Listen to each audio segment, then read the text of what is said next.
এখন আমি একজন দৃষ্টান্তমূলক অভিনেতার কথা আপনার সামনে তুলে ধরছি। তিনি আর কেউ নন, তিনি হচ্ছেন প্রতিবাদী অভিনেতা নানা পাটেকর।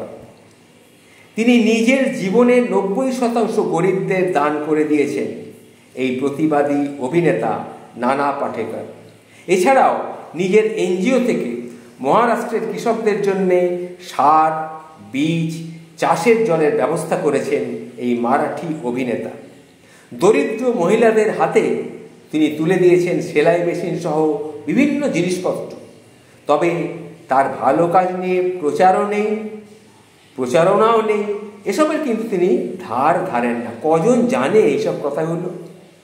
ইন্ডিয়া টাইমসের এক প্রতিবেদনে বলা হয়েছে, ভীষণ বিলাসী জীবন কাটানোর সক্ষমতা ছিল নানা পাটেকর।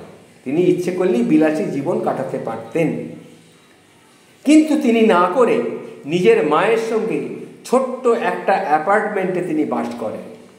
একসময় দেখা যায় এলাকার সবজি বাজারে তিনি নিজেই চলে এসেছেন সবজি কিনতে। রাজ কাপুর পুরস্কারের 10 লাখ টাকার সম্পূর্ণটাই তিনি ব্যয় করেছিলেন মহারাষ্ট্রের খরায় জর্জরিত মানুষদের কল্যাণে। ভারতের মারাঠাওয়াড়া এলাকায় অভাবের তাড়নায় আত্মহত্যা করা 62 জন কৃষকের পরিবারকে তিনি প্রতি মাসে 15,000 টাকা করে ভাতা দিতেন, এখনো দেন। তিনি নিজে গিয়ে এসব পরিবারের সঙ্গে দেখা করেন।